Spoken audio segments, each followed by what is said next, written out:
पाकिस्तान के दोस्त को भारत ने सिखाया सबक। तुर्की के हिसाब की दूसरी किश्त हुई पूरी। टर्किश एयरलाइंस के साथ इंडिगो की पार्टनरशिप होगी खत्म। भारत के खिलाफ पाक का समर्थन तुर्की पर पड़ा भारी। नमस्कार दोस्तों, आप देख रहे हैं डीएनपी इंडिया, हर खबर भरोसे के साथ। दोस्तों, पाकिस्तान का साथ देना तुर्की के लिए काल बन गया है। भारत अब तुर्की को ऐसी चोट दे रहा है जो शायद उससे बर्दाश्त भी नहीं की जा सकेगी। दरअसल भारत और पाकिस्तान के बीच अनकहे युद्ध में पाकिस्तान का साथ देने के लिए तुर्की सामने आया, उसका समर्थन कर रहा था। भारत पाकिस्तान के हर हमले का जवाब यहाँ पर मुंह तोड़ जवाब दे रहा था और उधर तुर्की जो है वो पाकिस्तान को समर्थन दे रहा था। तुर्की का जो एक कार्गो था वो भी पाकिस्तान पहुंचने की खबर आई। हथियार और ड्रोन होने का दावा भी किया जा रहा था। पाकिस्तान ने भारत के खिलाफ तुर्की के ड्रोनों का भी खूब इस्तेमाल किया और पाक को जिस तरीके से तुर्की ने समर्थन दिया है वो भी हमने देखा। उधर उसने पाक को समर्थन दिया और इधर भारत में तुर्की का विरोध जो है वो शुरू हो गया। धीरे धीरे ये विरोध बढ़ता गया और तुर्की को अब भारत ने एक के बाद एक करके सबक सिखाने का काम शुरू कर दिया है। इसी लिहाज में भारत ने तुर्की को ऐसी चोट दी है जो उसके लिए किसी सदमे से कम नहीं। दरअसल टर्किश एयरलाइंस के साथ इंडिगो की जो पार्टनरशिप थी उसे खत्म करने का फैसला लिया गया है। भारत की सबसे बड़ी एयरलाइन कंपनी इंडिगो का ये जो फाइनल है, अब ये तुर्की पर कैसा प्रभाव डालेगा, क्या थी ये पार्टनरशिप और भारत जो हिसाब ले रहा है तुर्की से, उसकी ये दूसरी किश्त कैसे हुई, ये सब कुछ इस वीडियो में समझने की कोशिश करते हैं। खबरों की शुरुआत करते हैं। दरअसल दोस्तों, नागरिक उड्डयन महानिदेशालय यानी कि डीजीसीए ने ये जानकारी दी है कि इंडिगो और टर्किश एयरलाइंस की जो पार्टनरशिप है वो 31 अगस्त 2025 को खत्म हो जाएगी। इंडिगो का जो डैम्प लीज समझौता है वो 31 अगस्त को समाप्त कर दिया जाएगा। हालांकि यात्रियों की सेवा जो है वो बाधित ना हो इसलिए 3 महीने की मोहलत दिया गया है। दरअसल इंडिगो ने टर्किश एयरलाइंस के साथ 2 बोइंग 777-300 ER विमान डैम्प लीज पर लिए हुए हैं, जिससे इंडिगो दिल्ली और मुंबई से इस्तांबुल तक डायरेक्ट फ्लाइट ऑपरेट करता है। डैम्प लीज अगर आप सोच रहे हैं कि क्या होता है, तो ये एक तरीके का लीज होता है जिसमें विमान और उसके जो चालक दल होते हैं यानी कि कॉकपिट क्रू होता है उसके लिए लीज किया जाता है और इसी को डैम्प लीज कहा जाता है। ये लीज वैसे तो 31 मई को खत्म होनी थी, लेकिन इंडिगो ने 6 महीने तक इसकी जो समय सीमा है वो बढ़ाने की मांग की थी, लेकिन इंडिगो के आग्रह और यात्रियों की परेशानी को ध्यान में रखने के बाद डीजीसीए ने यह फैसला लिया है कि इसे सिर्फ 3 महीने के लिए ही बढ़ाया जाएगा और ये भी साफ कर दिया गया है कि ये अंतिम मौका होगा, आगे कोई भी विस्तार नहीं किया जाएगा। इंडिगो भारत से तुर्की और तुर्की से भारत के लिए हर हफ्ते 14 फ्लाइट्स ऑपरेट करता है। लीज पर लिए गए इन दोनों ही एयरक्राफ्ट में 500 से भी ज्यादा सीटें हैं। इसीलिए भारत और टर्की की जो एयरलाइंस है ये दोनों ही कम देशों को भी फायदा पहुंचाती थी। लेकिन अब इस फैसले के बाद से इंडिगो और टर्किश एयरलाइंस की जो पार्टनरशिप है वो 31 अगस्त 2025 को खत्म हो जाएगी और ताकि फ्लाइट्स में एकदम से प्रॉब्लम ना हो, यात्रियों को यात्रा करने में समस्या ना हो, इसीलिए 3 महीने का जो समय है वो दिया गया है। दोनों कंपनियों के बीच हुए समझौते ने टर्किश एयरलाइंस विमान के साथ ही इसके पायलट और विमान के लिए जो कुछ क्रू दिया करती है, जबकि बुकिंग और ग्राउंड हैंडलिंग का जो काम है वो इंडिगो किया करती थी।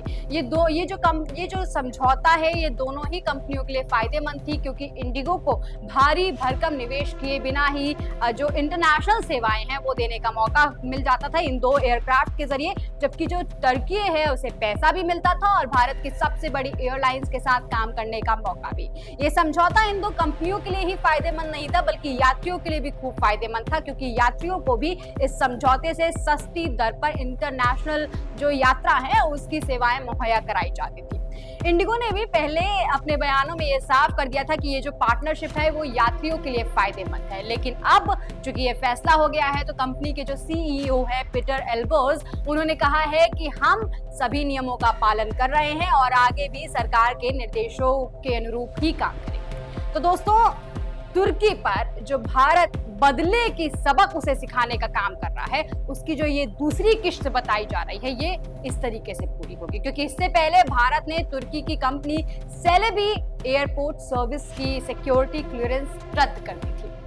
तो ऐसे में माना यह जा रहा है कि तुर्की जो है वो भारत के तरफ से दोहरी मार झेल रहा है और आज उसे समझ ही नहीं आ रहा है कि पाकिस्तान को इतना बड़ा जो समर्थन देने का काम किया था, पाकिस्तान के लिए जो बयानबाजी की थी, उसकी वजह से भारत उसे इस तरीके से सबक सिखाएगा। दोस्तों, भारत ने तो ये साफ कर लिया है कि व्यापार भारत से और समर्थन पाकिस्तान को अब नहीं चलेगा। मतलब पैसा आप भारत से ले रहे हैं और हथियार और बयानबाजी पाकिस्तान के लिए कर रहे हैं। ये सब कुछ अब बर्दाश्त के बाहर, ये चीज अब नहीं चलेगी। और यही नहीं दोस्तों, इसके साथ ही भारत के तरफ से लगातार तुर्की के सामानों को लेकर, उनके निर्यात किए जाने सामानों को लेकर भी लगातार विरोध किया जा रहा है। सेब और मार्बल और सीमेंट जैसी चीजों की निर्यात को लेकर भी भारी विरोध देखा गया है और लोग जो है वो खुद सामने आ रहे हैं, खुद मांग कर रहे हैं कि हमें इस तरीके की जो टर्की है जिसने पाकिस्तान का साथ दिया है, अब उसके सामानों की जरूरत नहीं है। खबरों में भी बहुत कुछ लिखा हुआ है। हालांकि अगर हम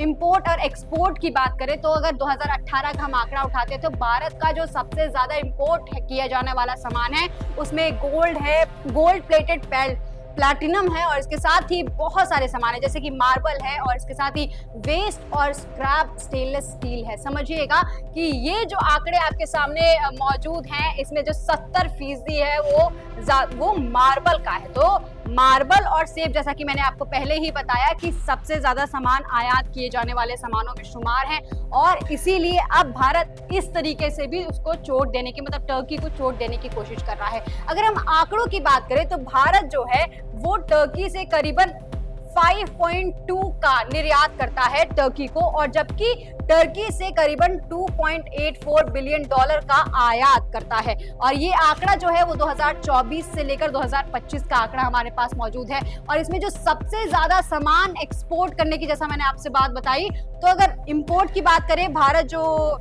टर्की से इंपोर्ट करता है उसमें एप्पल्स हैं, मार्बल है, गोल्ड है और मिनरल ऑयल जैसे सामान है। और जबकि अगर भारत के एक्सपोर्ट की मैं बात करूं तो उसमें टेक्सटाइल है, केमिकल्स हैं और मिनरल फ्यूल जैसे चीजें जो है वो टर्की को दिया करता था। लेकिन अब जो है ये जो सारे व्यापार है इस पर कहीं ना कहीं रोक लगाई जा रही है। जो अलग अलग व्यापारी हैं, चाहे वो सेब व्यापारी हैं, चाहे वो मार्बल के व्यापारी हैं, उन लोगों की तरफ से ये साफ कर दिया गया है कि तुर्की को पाकिस्तान का जो समर्थन उसने दिया है उसकी सजा मिलकर रहेगी, हमें वहां से सामान नहीं चाहिए। यही नहीं, जब ये पूछा गया कि अगर सेब आप वहां से नहीं लाएंगे तो आपूर्ति कैसे की जाएगी, तो वहां से सेब व्यापारी जो हैं उन्होंने भी ये साफ कर दिया कि हम सेब जो है वो या तो वो दूसरे देशों से या तो हिमाचल से लेकर आकर अपनी आपूर्ति कर लेंगे। और अभी चूंकि सेब का मौसम नहीं है, अक्टूबर से शुरू होगा, लेकिन उसके बावजूद भी कहना यही है कि अक्टूबर में भी यही सेम रूल अप्लाई होगा। मतलब भारत किसी भी तरीके से छूट देने के मूड में नजर नहीं आ रहा है और हर तरीके से तुर्की को सबक सिखाने का काम जो है वो कर रहा है। अब दोस्तों, आपको क्या लगता है कि भारत की इस मार का क्या असर होगा तुर्की पर? कमेंट सेक्शन में अपना जवाब जरूर लिखकर बताइएगा और ऐसी तमाम खबरों के लिए देखते रहिए TNP इंडिया, हर खबर भरोसे के साथ।